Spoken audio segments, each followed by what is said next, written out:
वासुदेवाय नमो भगवते वासुदेवाय नमो भगवते वासुदेवाय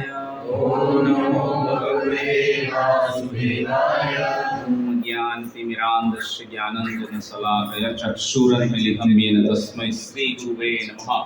श्री चैतन्य मनोभीष्टं स्थापितं येन भूतले स्वयं रूपकदा मह्यं ददाति स्वपदान्तिकं वन्देऽहं श्रीगुरुं श्रीयुतपदकमलं श्रीगुरुन् वैष्णवांश्च श्रीरूपं साग्रजातं सहगण रघुनाथान्वितं तं सजीवं साद्वैतं सावधूतं परिजनसहितं श्रीकृष्ण चैतन्य देवं राधा कृष्ण पादान सहगण ललिता श्री विशाखान्वितांश्च हे कृष्ण करुणा सिंधु दीनबन्धो जगत्पते गोपेश गोपिका कांत राधा कांत नमोस्तुते तप्त कांचन गौरांगे राधे वृंदावनेश्वरी वृषभानुसुते देवी प्रणमामि हरिप्रिये। नमो ओं विष्णुपादाय कृष्ण पृष्ठाय भूतले श्रीमते भक्ति वेदांत स्वामी इति नामिने नमस्ते सारस्वती देवे गौरवाणी प्रचारिणी निर्विशेष शून्यवादी पाश्चात्य देशतारिणे जय श्री कृष्ण चैतन्य प्रभु नित्यानंद श्री अद्वैत गदाधर श्रीवासादि गौर भक्त वृंद हरे कृष्णा कृष्णा कृष्णा हरे हरे हरे राम राम राम हरे हरे। श्री राधा दामोदर भगवान की जय। हरे कृष्णा। तो आज का कार्तिक मास का चौथा दिन है और आज करवा चौथ भी है, तो उसके चलते हुए लोगों को सेलिब्रेशन में है, तो कम है डिवोटी, पर हम लोग हमारी लीला का श्रवण करना चालू रखते हैं। भगवान के गुणगान हमेशा चालू रहने चाहिए। ये पिक्चर जो है इसमें अनंत अनंत अनंत है, अनंत शेष है ना, उसके नीचे भगवान जो है सोए हुए हैं, आराम कर रहे हैं। कौन से? गर्भदक्षाय विष्णु है और उसकी नाभि में से जो है ब्रांचेस निकली हुई है और उसमें 14 लोग स्थित है। ऊपर ब्रह्मा जी है और ब्रह्मा जी ने सृष्टि का सर्जन किया था। भगवान ने बुद्धि दिया तो उन्होंने सृष्टि का सर्जन किया।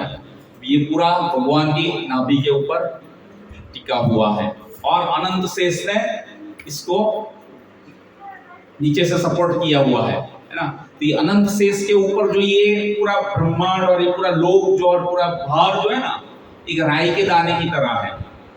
तो जब तक ये भगवान के गुणगान चलते रहेंगे तब तक ये टिका रहेगा। जिस दिन भगवान का गुणगान बंद हो जाएगा कलयुग में, फिर उस दिन पटक देंगे अनंत शेष। तो अभी हम लोग चालू है, अभी कर रहे हैं गुणगान, तो चलता रहेगा। सारे 14 लोग नाभि के ऊपर ही है सब। हाँ, सब भगवान गर्भदक्षाय विष्णु की नाभि के ऊपर ही स्थित है, पूरे 14 के 14 लोग। भूर लोग जो है बीच में है, भूर भूवर स्वर लोग, ये भगवान की नाभि के ऊपर स्थित है, ऐसे बोल सकते हैं। जो नीचे नाभि से नीचे पद तक के जो लोग है वो अतल वित्तल सुत्तल तलातल रसातल महातल पाताल, ये नीचे के लोग है। और नाभि से ऊपर का जो है वक्षस्थल तक का, ये जो है भगवान का जनलोक तपरलोक महरलोक सिद्धलोक, ये ऊपर के लोग है। तो इसके साथ किस तरीके से कंपेयर किया गया। तो नीचे के लोग भी जो है ऐसे ही है, सब नर वाले लोग है ना। अतल वित्तल सुत्तल तलातल रसातल महातल, जैसे अपना बॉडी के नाभि से भी नीचे का पार्ट कैसा रहता है, सब गंदा ही पार्ट रहता है, स्टूल रहता है, यूरिन रहता है, मल मूत्र पैर सब गंदी जगह पे पड़ते रहते हैं। ऐसा ऊपर का जो है वो भगवान का वक्षस्थल और ऊपर का भाग है। इस तरीके से इसलिए गुणगान चलते रहना चाहिए, भले करवा चौथ हो या कोई भी चौथ जाए, है ना। तो आज हम लोग एक अच्छी लीला श्रवण करने का प्रयास करेंगे, वेणु गीत, है ना। तो ये महीने में जितनी भगवान की लीलाएं जो हुई है कार्तिक महीने में, उसके बारे में हम लोग जानकारी लेंगे। थोड़ा ज़्यादातर इंफॉर्मेटिव है, आप लोगों को अच्छा लगेगा। तो इस गीत में जो इसका वर्णन है, श्रीमद् भागवतम के 10वें स्कंद में से लिया गया है और 21वां अध्याय और उसमें 1 से 5 के श्लोक है ना, उस प्रकार से इसका वर्णन है। तो भगवान कृष्ण जब वेणु बजाते हैं तो क्या क्या होता है ना, तो उसके बारे में है। तो वेणु जो है बहुत भाग्यशाली है। क्यों भाग्यशाली है वेणु?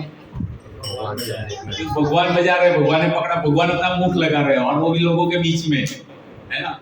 तो गोपियां जो है काफी व्यथित और परेशान है कि भगवान ये वेणु जो है कितनी भाग्यशाली है कि भगवान जो इसको चूमते रहते हैं और अपने मुंह पे लगाते हैं, पकड़ के रखते हैं, और हम कितनी दुर्भाग्यशाली है कि हमको भगवान का स्पर्श तक नहीं मिलता है ना, इस तरीके से। तो वेणु जो है बजाते हैं भगवान, तो उस माध्यम से अलग अलग बहुत सारे संदेश देते हैं भगवान, है ना। तो वो उसके बारे में हम लोग जानकारी देंगे कि क्या रहता है। तो वेणु एक तो जो है, एक तो वेणु आती है, एक बंसी आती है और एक मुरली आती है। 3 प्रकार है ना। तो वेणु जो है 6 इंच की होती है, 6 इंच की है ना, और उसमें 6 हॉल होते हैं। ये पुल्लिंग में आता है, पुरुषत्व वेणु जो है वो है ना। और वो जो है भगवान जब गोपियों को बुलाना हो तब बजाते हैं। कब कहाँ पर भगवान कौन सी मैसेज देना चाहते हैं वो इसके माध्यम से जो है पता चलता है। फिर बंसी आती है। बंसी जो है 15 इंच की रहती है, 15 इंच। उसमें 9 हॉल्स रहते हैं, अलग अलग छेद रहते हैं ना वो।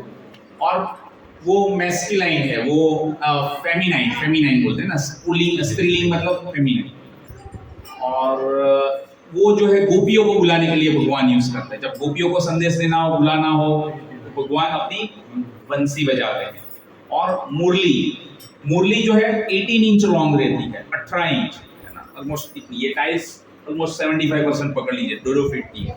तो मुरली 18 इंच की, उसमें 4 होल रहते हैं है ना।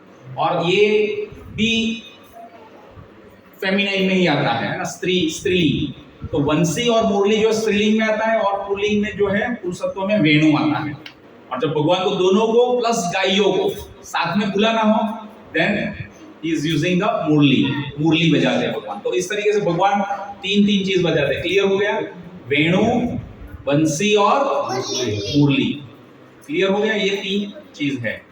तो वेणु जो है उसमें भी जो भगवान कृष्ण जो है उसमें, और ये विष्णु, 64 गुण है भगवान में, 64, और विष्णु में जो 60 गुण है। तो वो 4 गुण कौन से अलग अलग है? एक तो वेणु माधुर्य है ना। तो ये जो है मेरे को याद रहना चाहिए, आज वेणु गीत जो है पूरा उसके ऊपर है। तो 4 गुण जो है विष्णु में भी नहीं है, वो कृष्ण में ही है। जब कृष्ण एक दूसरा वेणु हो गया, विष्णु कभी वेणु नहीं बजाते हैं, या मुरली नहीं बजाते हैं, या वंशी नहीं बजाते हैं। लीला माधुर्य दूसरा, लीला भगवान कृष्ण जो नटखट वाली और सब जो लीला हम लोगों ने देखी दामोदर महीने की, ये सब पिछले 3 दिन से देख रहे थे। तो वैसी लीला विष्णु नहीं करते हैं, कृष्ण ही करते हैं ना। लीला माधुर्य इसलिए हमको बोलते हैं। प्रेम माधुर्य, भगवान कृष्ण का जो प्रेम है, वात्सल्य रूप में, फिर सखा के रूप में, दास्य के रूप में, फिर माधुर्य रूप में। तो इस तरीके से सभी रस में जो है भगवान का प्रेम माधुर्य है ना। और रूप माधुर्य, भगवान का जो रूप है ना। हम लोग रूप का वर्णन जन्माष्टमी के उस टाइम पे देखा ना, फिर भी वापस देखेंगे कभी, आज उसमें डिटेल में नहीं जाएंगे। पर भगवान का जो रूप है वो एकदम अल्टीमेट अलग है। विष्णु के कितने सारे अवतार है, भगवान अलग अलग पशुओं के रूप में भी आते हैं, और कृष्ण तो कृष्ण है ना। तो कृष्ण का ये रूप माधुर्य। तो कौन कौन से हो गए? 4। एक पहला कौन सा हो गया? वेणु माधुर्य, लीला माधुर्य, प्रेम माधुर्य और रूप माधुर्य। ये 4 अलग याद रहना चाहिए। विष्णु से और कृष्ण का अगर अभी कोई कंपैरिजन करते हैं तो ये चीज 4 चीज बता दे तो वो चुप हो जाएगी। हाँ, ये 4 चीज तो कृष्ण ही कर सकते हैं, विष्णु में भी नहीं है। तो इस तरीके से कृष्ण को कब किसको कौन सा क्या संदेश देने का है, उस समय से वो उस हिसाब से वो बजाते हैं। और बंसी आती है। बंसी भी जो है उसमें भी अलग अलग प्रकार की 3 प्रकार की है, सम्मोहिनी, आकर्षणी, आनंदिनी, इस तरीके से। और कृष्ण का नेटवर्क कभी भी फेल नहीं होता है। जिसको जो जो समय पे जहां पर जो संदेश देना है बुलाना है उस हिसाब से वही चीज बजेगी, वेणु बजेगी, बंसी बजेगी, मुरली बजेगी, है ना। वो उस हिसाब से ये रहता है, वो फेल नहीं होता है कि कभी कोई गलत बज गया या कोई गलत लोग आ गए कोई बजा दिया तो गोपियों को बुलाया और गाय आ गई, ऐसा नहीं होता है। और कृष्ण का जो है ये अब वेणु आती है ना, तो वेणु जो है कैसी है, स्ट्रेट है। कैसी है, स्ट्रेट, सीधी, और अंदर से पूरी खुली रहती है और बीच में छिद्र रहते हैं, है ना। तो ये स्ट्रेट है, वो किसका प्रतीक है कि सीधे साधे सरल, है ना। काम, क्रोध, मोह, लोभ, मद, मात्सर्य, ये सब चीजों से दूर, है ना, अलिप्त, ये चीज से अलग है। तो इसलिए वेणु जैसा हमको बनना चाहिए, स्ट्रेट, सीधे, सरल। सरलता में वैष्णवता है, प्रभुपाद ने बताया। तो सरल होना चाहिए इस तरीके से, तो सीधे और सरल बनना चाहिए, ये देखो सीख मिलती है। भगवान को कैसे लोग पसंद है, सीधे लोग, है ना। भगवान को सीधे लोग पसंद है। जो भौतिकवादी लोग रहते हैं, जो ज्यादा पंटू का फोर करते रहते हैं, आटी गुटी करते रहते हैं, इधर का उधर का इधर करते रहते हैं, वो भगवान को पसंद नहीं है ना। लेकिन भगवान को कैसे लोग पसंद है, सीधे और सरल लोग, सरलता में वैष्णवता। तो भगवान को सीधे लोग पसंद है, लेकिन भगवान कैसे है, टेढ़े है। भगवान टेढ़े है, और भगवान को इसलिए एक नाम है, याद है किसी को, क्या बोलते हैं, त्रिभंग ललित बोलते हैं भगवान को। 3 जगह से झुके हुए हैं भगवान, टेढ़े हैं। कहां से देखो, एक तो फिर नीचे से, है ना। तो इस तरीके से भगवान जो 3 जगह से झुके हुए हैं, टेढ़े हैं। इसलिए भगवान के अंदर कोई, अभी मान लो कोई स्ट्रेट चीज है तो उसके अंदर कोई चीज डालते हैं तो सीधी तुरंत चली जाएगी, है ना। और अगर कोई टेढ़ी चीज को अगर डालने का प्रयास करेंगे तो जाएगी नहीं जाएगी, और जबरदस्ती डाल देंगे तो फिर घुसेगा नहीं अंदर, लेकिन वापस बाहर निकल जाएगा। तो भगवान के अंदर ऐसा ही है, जो टेढ़ा है तो लेकिन भगवान के एक्सेप्ट करना और उसके साथ में घुसना भगवान के अंदर, वो टफ है। और जो एक बार घुस गया है वो फिर वापस निकलता नहीं है। इसलिए भगवान क्या है, जो भक्ति करता है, जो डिवोशनल लाइफ में, डिवोशनल सर्विस में है, उसको एक्सेप्ट करते हैं, उसको अलाउ करते हैं अपने आप के अंदर एंटर करने के लिए, है ना। तो टेढ़े के हैं तो उसके अंदर एंटर होना बड़ा मुश्किल है, लेकिन जो एक बार घुस गया तो फिर निकलता नहीं है। इस तरीके से भक्त है ना। तो भक्त एक बार भक्ति में जुड़ जाता है तो इतना इजीली वापस निकलता नहीं है। देखो अपना कितने सारे लोग जुड़ जाते हैं तो फिर निकलते नहीं है, और जो छोड़ के चले भी जाते हैं तो उसको वापस कभी ना कभी तो ऐसा यार यहाँ पे कुछ मजा नहीं रखा है भौतिक चीजों में, है ना, वहां पे ही बड़ी आनंद है, आनंद तो वही है। तो इस तरीके से आनंद लेने का, भगवान के साथ में, भगवान के विग्रह के सामने कीर्तन करने का, आरती और भगवान की लीला का श्रवण करना, सुनना, सुनाना, तो इस तरीके से। तो भगवान जो एक बार टेढ़े है और जो उसके अंदर चले गए उसको वापस निकाल नहीं सकते आप। टेढ़ा है तो इजीली निकलेंगे नहीं आप, है ना। और भगवान उसको छोड़ते भी नहीं, पकड़ लेते हैं, निकलते नहीं है उसके अंदर से, इस तरीके से। दूसरा वेणु जो है किसमें से बनती है, बांबू होता है ना, बांस, बांबू उसमें से बनता है। और बांबू कहाँ पर उगता है, नदी के किनारे जगह, यमुना नदी, है ना। तो बांस क्या है, यमुना का पुत्र है ना, यमुना के पुत्र के रूप में सेवा करते हैं। दूसरा जो है, यमुना में कमल भी होते हैं, है ना।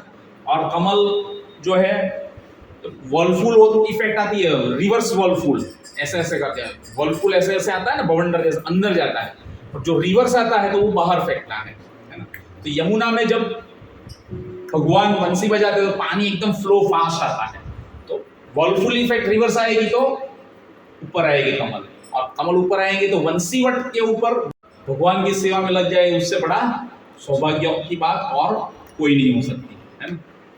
तो इस तरीके से कृष्ण वंशीवट पर से जब वेणु बजाते हैं, केसी घाट वंशीवट जो हम लोग गाते हैं, तो वंशीवट वहां पर है वृंदावन में, तो वहां पर ये दोनों भगवान की सेवा में रहते हैं, यमुना के दोनों पुत्र कमल और बांबू। तो ये भी खुश होती है कि देखो मेरे दोनों पुत्र जो भगवान की सेवा में है।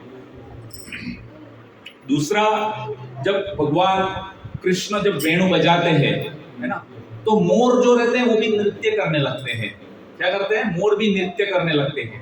और मोर जब नृत्य करने लगते हैं ना, भगवान कृष्ण जब बंसी बजाते हैं और मोर नृत्य करते हैं, तो उसके पैर, पंख जो रहता है ना, वो धीरे धीरे धीरे धीरे धीरे करके ऐसा छुम छुम छुम ऊपर ऊपर चले जाते हैं, उड़ते हैं, है ना, ऊपर इस तरीके से।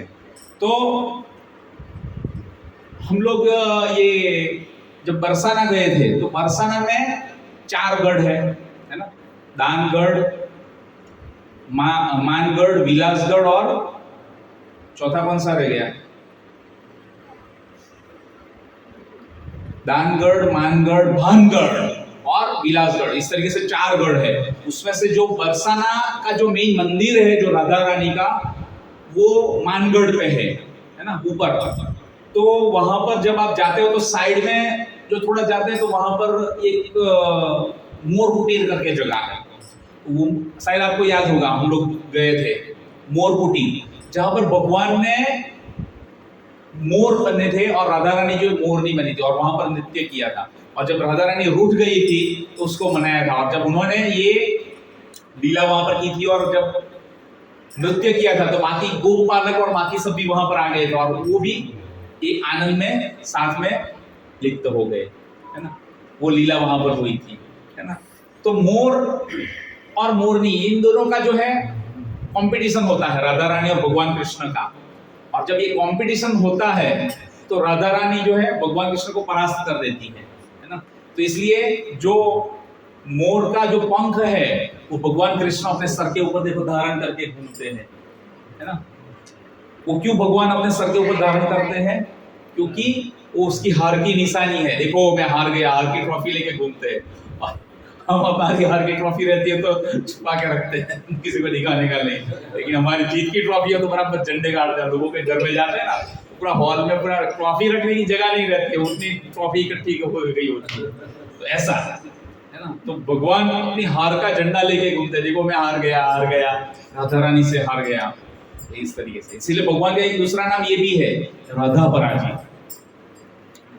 और फिर जब भगवान बंसी ये वेणु जब बजाते हैं तो हिरणी, हिरण ये सब भी जो है स्थित हो जाते हैं। और वो भी जो है हिरणी जो है हिरण को छोड़ के भगवान कृष्ण की बंसी बजती तो उधर देखती है, उधर जाने का प्रयास करती है ना, और उसके ऊपर फोकस करती है। इस तरीके से वर्णन हुआ है इसमें। और जब गोवर्धन की ओर सब प्रस्थान करते हैं, जब गोवर्धन के ऊपर भगवान रहते हैं तो, है ना। फिर जब कृष्ण जब वेणु बजाते हैं तो स्वर्ग के देवी देवता जो है वो भी ये देख के प्रसन्नभूत हो जाते हैं एकदम। और वो भी जो है हिरनी, मोरनी ये सब जो है देवताओं के साथ उनकी देवियां जो है वो सब जो है देव को, हिरण को, मोर को सब अपना अपना उनको लोगों को छोड़ देंगे और भगवान कृष्ण की ओर चली जाएंगे, है ना। कृष्ण की ओर आकर्षित होती है जब बंसी बजती है तो एक गोपियां ही एक ऐसी है कि जो अपने आप को ऐसा बोलती है कि हम ही एक दुर्भाग्यशाली है कि देखो ये हिरनी, मोरनी सभी देवताओं की देवियां सब जो है कृष्ण की ओर बंसी जब बजती है तो जा रही है, सुन रही है और उसमें आनंद ले रही है। और मोर, हिरण, देवता लोग जो है उसको अलाउड भी कर रहे हैं। और हम ही एक ऐसी है जो हमारे पति जो है हमको अलाउ नहीं कर रहे जाने के लिए, है ना, भगवान कृष्ण के पास। तो इस तरीके से भी वर्णन हुआ है ना। प्रसन्न नहीं है ये इस तरीके से। तो गोपियां जो है छुप छुप के जो है वो भी अपने पतियों से छुप छुप के चली जाती है वहां पर, है ना। जब भगवान कृष्ण की जब बंसी बजती है तब, वेणु बजती है तब। फिर दूसरा ये भी वर्णन है कि जब भगवान कृष्ण जो है वेणु को तो अपने हाथ में रखते हैं और अपने जो लाल होठ है उसके ऊपर हमेशा लगाते रहते हैं, है ना। तो कितनी भाग्यशाली है गोपियां बता रही है और हम दुर्भाग्यशाली हैं। और दूसरा वर्णन वो भी कर रही है कि जब भगवान कृष्ण और बलराम को इधर वृंदावन से अक्रूर जी जब आके मथुरा लेके गए कंस के पास, है ना, कंस ने इनवाइट किया था और रंगमंच अखाड़े का आयोजन किया था। वहां पे चाणोद और मुश्तिक करके दो पहलवान थे, अभी भी है वो जगह। 1% जैसी जगह बची है, शायद में भी आप थे लास्ट टाइम हम लोग गए थे। 1% जगह भी बची हुई है। वहां पर अभी छोटा मंदिर अभी रिनोवेशन चल रहा है, तो वो मथुरा सिटी में ही है। तो वहां पर ये अखाड़ा हुआ था जो कृष्ण लीला पुरुषोत्तम रूप में हम लोग देख सकते हैं, तो वो वर्णन जो आता है वो, तो वहां पर ये चाणोद और मुश्तिक को दोनों के साथ भगवान ने कुश्ती किया, लड़े। तो लड़े तो उसके साथ पांव पीड़ा, उसके हाथ पकड़े, पैर पकड़े, सब कुछ पकड़ा। तो कितने सौभाग्यशाली है ये दोनों दुष्ट भी कि भगवान उसको अपना स्पर्श दे रहे हैं, और हम ही एक दुर्भाग्यशाली है जो हमको भगवान का स्पर्श नहीं मिल पा रहा है। इस तरीके से गोपियां वर्णन करती है। बहुत ही सुंदर वर्णन है ये वेणु गीत में। तो भगवान कृष्ण की जब वेणु बजती है तो गाय जो है वो भी अपने कान खड़े कर देती है। कभी किसी ने ऑब्जर्व किया जब गाय जो है अपने कान जो है ऐसे खड़ा कर देती है ऐसा? बच्चों ने तो बेचारों ने बहुत कम देखा होगा, क्योंकि यहाँ पे गाय देखने को ही नहीं मिलती है। और हम लोगों ने शायद हमारे बचपन में देखा होगा, बाजार में जो रहते हैं ना, वो कभी आवाज कुछ करते हैं ना, गाय कभी कुछ करती है और आप कुछ स्पेशल आवाज निकालोगे तो गाय के कान जो है थोड़े ऐसे करके वो कर देती है, ऐसे ऑब्जर्व कीजिएगा। तो गाय जो है अपने कान जो है खड़ा कर देती है, और वो भी जहां से जिस डायरेक्शन से आवाज आती है वहां पर अपने कान केंद्रित करती है, सुनती है और फिर उस डायरेक्शन में चलने लगती है, इस तरीके से, है ना। तो गाय में ये खास कला है सुनने की ना, गाय इस तरीके से सुनती है, भगवान ने उसको ऐसी शक्ति दी हुई है। और जब गाय के आंचल से जब दूध आता है ना, दूध कंटिन्यूसली फ्लो होता है। भगवान कृष्ण जब उधर गोलोक में बैठे हैं वृंदावन में, तो सेंटर में जो है राधा और कृष्ण है, और उसकी बंसी है वेणु, देखो उसके हाथ में, और वो बज रही है। तो वहां से जो है हरे कृष्ण महामंत्र की धून निकल रही है, और वो धून निकलते निकलते निकलते निकलते घूमती हुई वैकुंठ में लक्ष्मी नारायण के पास आती है। लक्ष्मी नारायण से होती होती होती हुई नीचे ब्रह्मा जी के कान में जाती है ना। हम लोगों ने गोलोक के चार्ट में देखा था, देखो एक पतली लाइन दिख रही है वो हरे कृष्ण महामंत्र की, तो वो घूमती हुई ब्रह्मा जी के कान में आती है। और ब्रह्मा जी के कान में आती है तो वहां पर ब्रह्मा जी सबसे पहले ओम का उच्चारण किया, है ना। तो अ कौन है? भगवान कृष्ण है ना। ऊ कौन है? उसकी अंतरंगा शक्ति राधा रानी ऊर्जेश्वरी। और म मतलब जीवात्मा, हम सभी बद्ध जीव जो है भगवान के लिए सेवा करने के लिए। तो अ ऊ मा, ओम प्रणव ओंकार मंत्र, है ना। तो ये इससे जो है क्या होता है, ओम जो है गायत्री मंत्र ब्रह्मा जी प्रकट करते हैं, और गायत्री मंत्र जो निकलता है उसमें से फिर वेद निकलते हैं, और जब वेद निकलते तो उसका सार है वेदांत सूत्र, और वेदांत सूत्र का जो सार बनता है वो है श्रीमद् भागवतम। देखो पूरा कैसे कनेक्टेड है सब कुछ, everything is getting connected with venu, है ना। भगवान की वेणु बजती है, वहां गोलोक में से निकलता है मुरली में से, और फिर आता है वैकुंठ में लक्ष्मी नारायण के पास से होते हुए साकेत धाम जाता है बीच में से। बीच में जब राम लक्ष्मण और सीता जहां पर है, वो साकेत धाम होते हुए वैकुंठ में लक्ष्मी नारायण से होते हुए ब्रह्मा जी के कान से होते हुए पूरा पृथ्वी लोक तक आता है। पूरी कनेक्टिविटी है ये। और वेणु जो है इसमें से ही जो है अपना भागवतम जो है निकलता है ना, वो उसका सार है। माने इसलिए जो हम लोग जो शास्त्र पढ़ते हैं, जो भागवतम पढ़ रहे हैं, वो किसमें से निकला हुआ है? वेणु में से अल्टीमेटली, है ना। वेणु जब भगवान की बजती है तो उसमें से पूरा सब संकलन है, पूरा इंटीग्रेटेड है एवरीथिंग। तो इस तरीके से ये जो पढ़ता है उसको सबको आनंद मिलता है ना, पूरी सृष्टि को इससे आनंद मिल जाता है। तो इस तरीके से ये चीज है। और जब गाय के बछड़े जब दूध देते हैं, है ना, जब भगवान बजाते हैं वेणु, तो गाय के बछड़े, गाय जो है दूध छोड़ती है ना। और पूरा जब तक भगवान की मुरली वेणु जो बजती रहती है तब तक जो है दूध का फ्लो रहता है, इसलिए पूरा दूध सागर बना हुआ है ना, इस तरीके से। और जब ये बछड़े जो रहते हैं, बछड़े क्या करते हैं? दूध पीते हैं, गाय का आंचल में से दूध पीते हैं।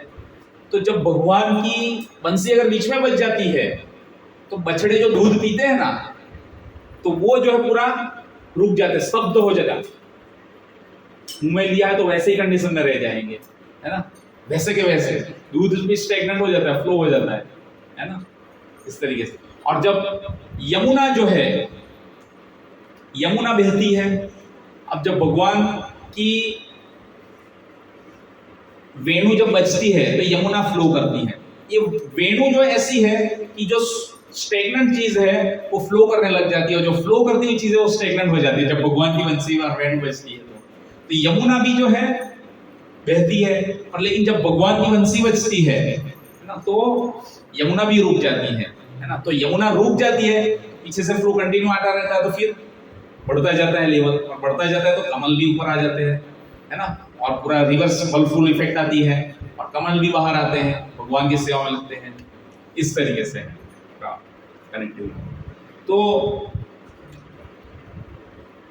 जब इस तरीके की लीला भगवान करते हैं कृष्ण, तो उसके गोपालक जो थे ना, वो जब गोवर्धन के पास रहते थे, गोवर्धन पर्वत के पास, तो जब वो बजाते थे तो उसको रोक देता, अरे कृष्णा तू ये रोक दे, तू ये मत बजा, और तू ये बजाएगा ना तो ये गोवर्धन जो पिघलने लगेगा तो गोवर्धन पिघल जाएगा, तो ये मत बजा, इस तरीके से बोलते थे, है ना। तो इस तरीके से भगवान वेणु बजाते हैं ना। फिर आगे आता है कि वेणु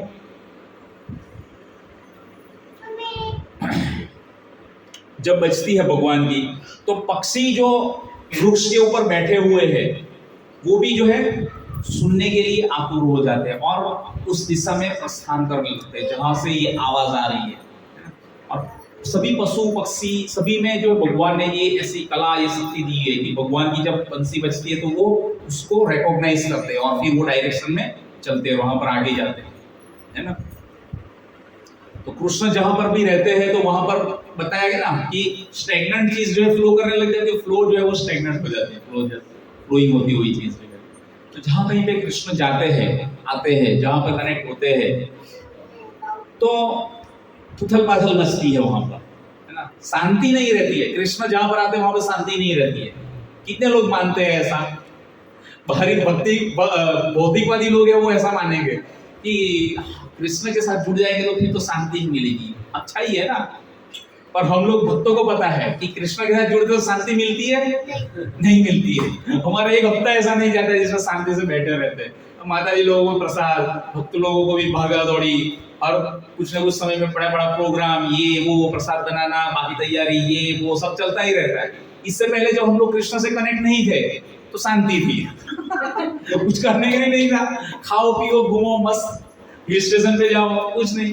और अब जब कृष्ण आ गए तो भागा दौड़ी शुरू हो गई, है ना। हम सब भागते ही रहते हैं, बैठने का समय ही नहीं मिलता, 24 घंटा कम पड़ता है हमको।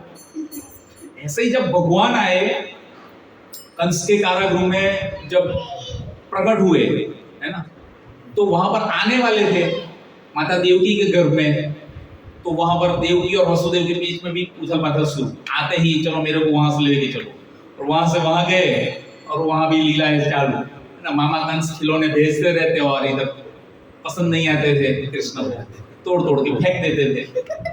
तकलीफ चालू, जहां कहीं पे जाए, उधर से मथुरा से वृंदावन है, वहां पर भगा दौड़ी चालू सब। यहाँ से वापस कंस के पास मथुरा गए, वहां पे भगाया सबको, जरासंध और ये वो सबको, कंस को मारा, और सबको लेके द्वारका से, वहां से द्वारकापुरी में पूरा स्थित किया। तो कहने का मतलब है कृष्ण जहां पर आते हैं तो भागादौड़ चालू हो जाती है। हम लोग ऑब्जर्व कर सकते हैं, हम भागादौड़ कर ही रहे हैं। तो इस तरीके से जो कृष्ण से नहीं जुड़े हैं वो आराम करते हैं, शांति है। अभी वो छुट्टी लेते हैं तो क्या करते हैं, कंपनी में से जो भौतिक कार्य हम लोग लगे वहां से चेंज लेके कुछ ऐसा हिल स्टेशन पे जाएंगे जहां पर बस रिसोर्ट में हम लोग रहेंगे, वहां पे शाम को वो गाना वाना बजेगा, वहां पे पूरा वो बुफे डिनर पूरा लगा होता है, और फिर वो नाच गाने वाले भी आते हैं, डीजे बजता है, तो हम लोग वहां पर रिलैक्स होके आते हैं। पूरा एकदम बहुत अच्छा लगता है, बोलते हैं, पूछते थे, ऐसा बताते। और हमको ऐसी चीजों में आनंद नहीं आएगा, क्योंकि हमारे लिए ये चीज कैसी है, जड़ है ना। तो हम लोग ऐसी चीजों में आनंद नहीं लेते हैं। तो योगी ब्रह्मा जी ये सब जो है,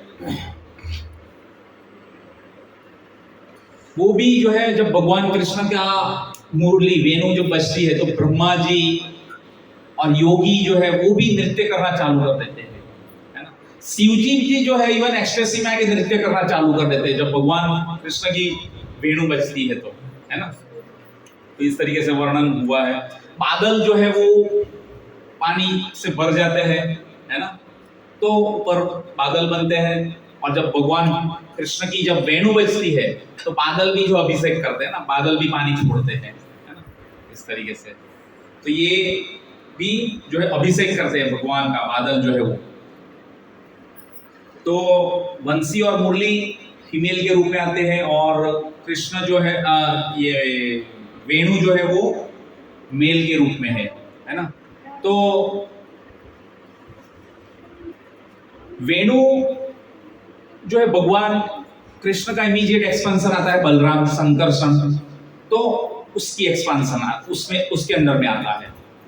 और दूसरा विस्तार भगवान के दूसरे पार्ट से जो है वो अंतरंगा शक्ति राधा रानी, है ना। और मुरली और बंसी जो है वो राधा रानी का विस्तार है। वेणु बलराम का और मुरली और बंसी जो है राधा रानी का विस्तार है ना।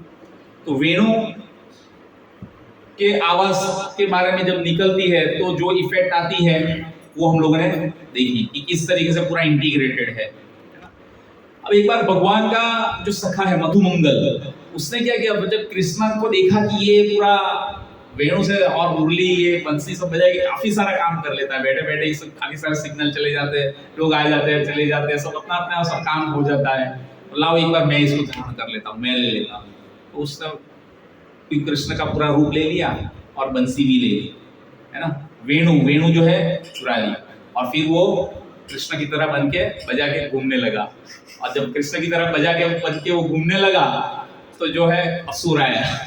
कृष्ण को मारने के लिए तो असुर आते रहते थे, तो उसको लगा कि हाँ ये असुर ही है, ये कृष्ण ही है ना। असुर को लगा कि ये कृष्ण है, तो उसे पकड़ लिया और उसके पीछे पड़ा।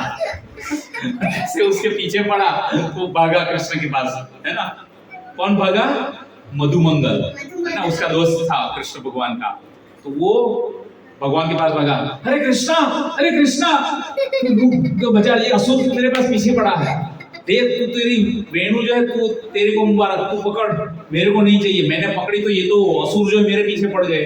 तो इस तरीके से ना भगवान की कोई चीज रहती है तो हम लोग कोई धारण नहीं कर सकते, बाकी दूसरे लोग जो है भगवान ही मैनेज कर सकते हैं।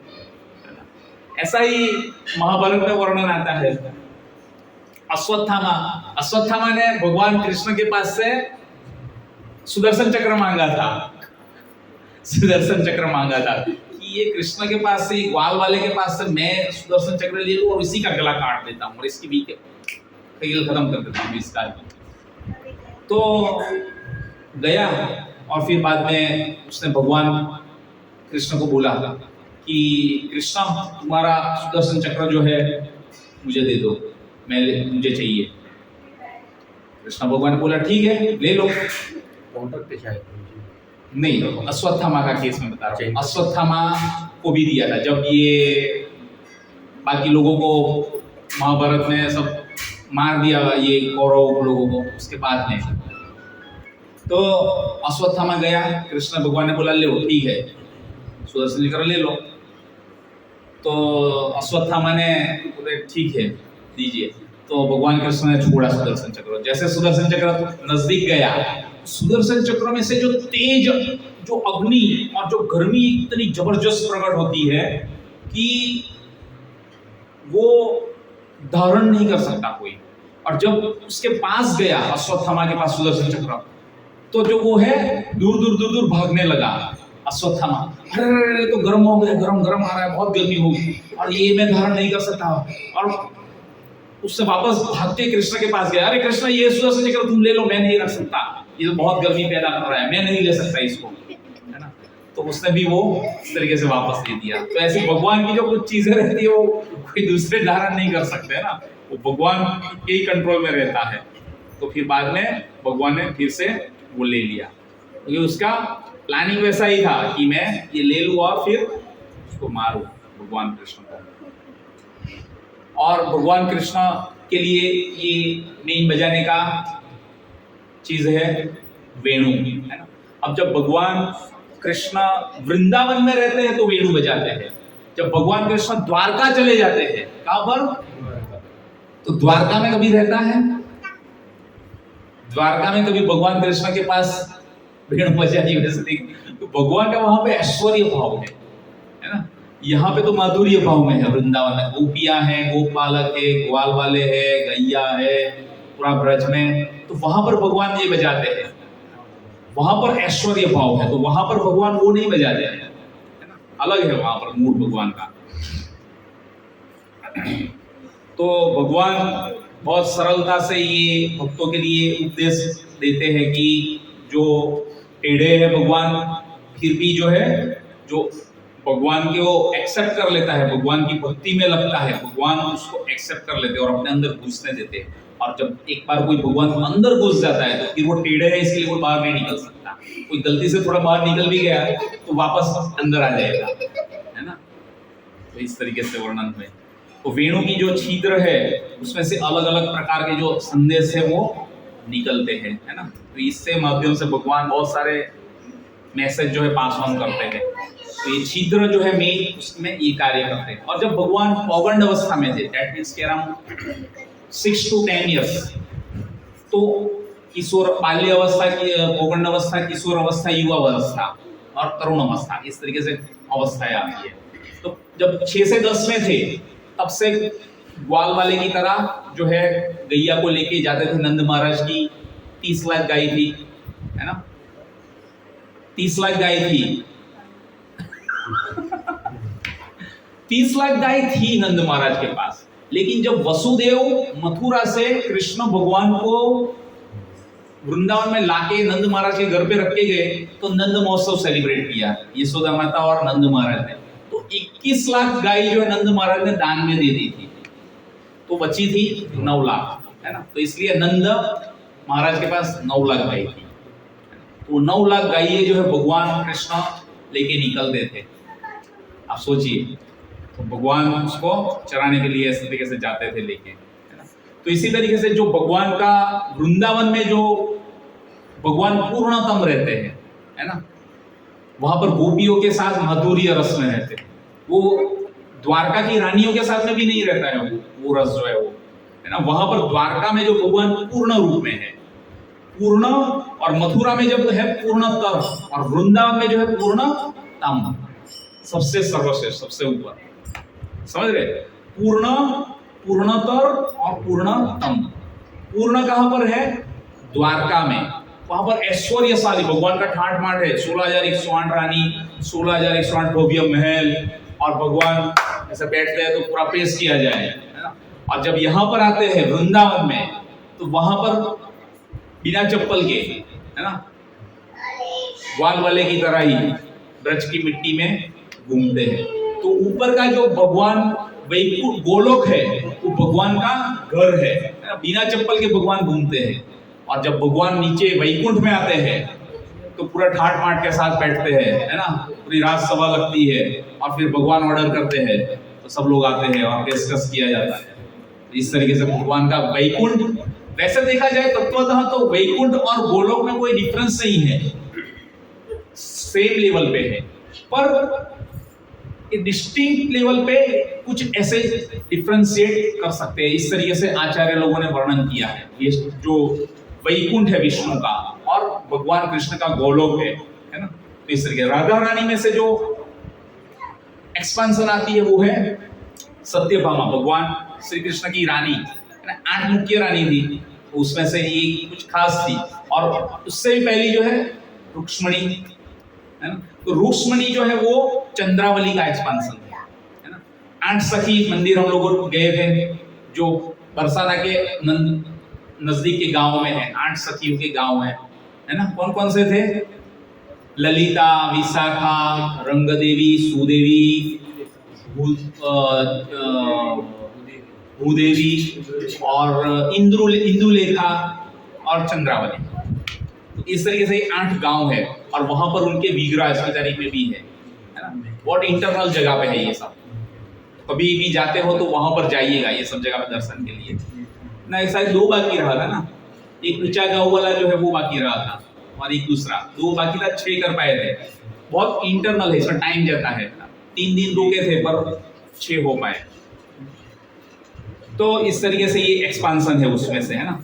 तो द्वारका में जो है गोप मित्र रहते, गोप मित्र वहां पर गोपियां और ग्वाल वाले के रूप में भगवान नहीं रहते, तो वहां पर भगवान जो है ये भी नहीं बजाते हैं, वेणु नहीं बजाते हैं जब द्वारका में रहते हैं। तो इसीलिए वहां पर भगवान के लिए रानियां जो है उसकी सेवा में रहती है, चामर डुलाती है, ऊरपंख करती है, भगवान की सेवा करती है। द्वारका में रानियां वो काम करती हैं भगवान की सेवा।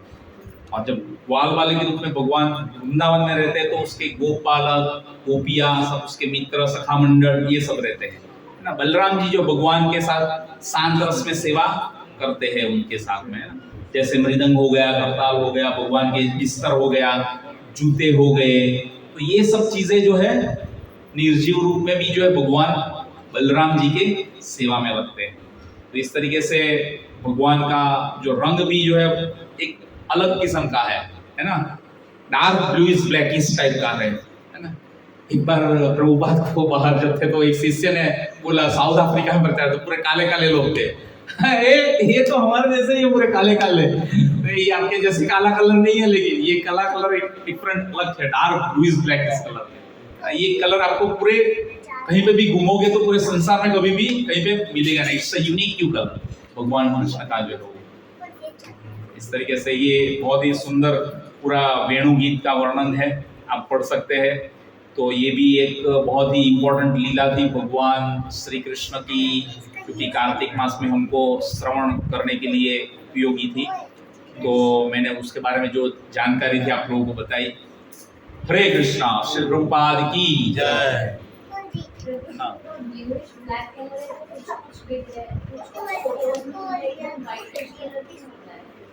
क्या क्या बोल रहे हैं? डार्क ब्लूइश फोटो में वाइट कलर,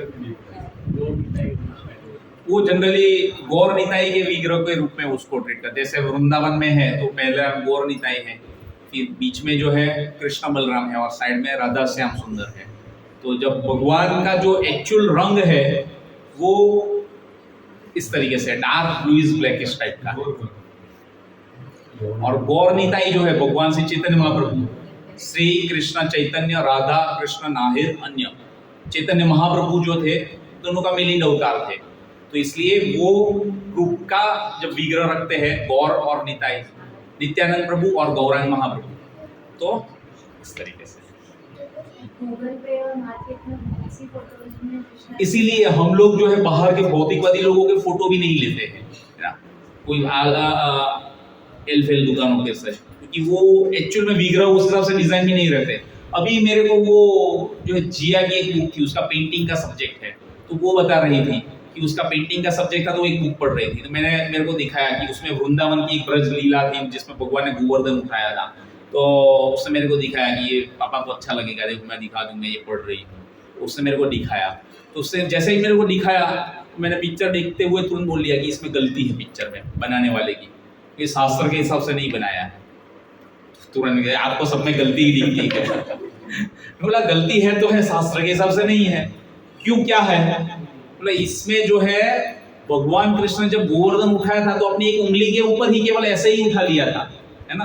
और दूसरा हाथ जो था उसमें वेणु थी, वेणु बजा रहे थे भगवान, और वो एक हाथ की एक उंगली के ऊपर ही थी, जबकि वो पिक्चर में बताया था ऐसे। तुरंत मैंने पकड़ लिया, बोला ये गलत है। तो इसलिए बहुत सारी ऐसी गलती या मिस्टेक होती है बाहर के पिक्चर में, इसलिए हम लोग लेते नहीं है। प्रिंट करवा के, फ्रेमिंग करवा के हमारे जो विग्रह है वो भागवतम जो पुराण में है उस हिसाब से ही रहता है। हम दिखा सकते नहीं, पकड़, ये इस तरीके का है, देखो ये। तो ये सा है, इसलिए हमको जो है एक्स्ट्रा ध्यान रखना चाहिए कभी कोई फोटो विग्रह लेते भी है तो, कि भक्तों के गाइडेंस में ही जाना चाहिए, नहीं तो फिर हम लोग गलत चीजें कुछ भी लेके आ जाते हैं बाहर सामान।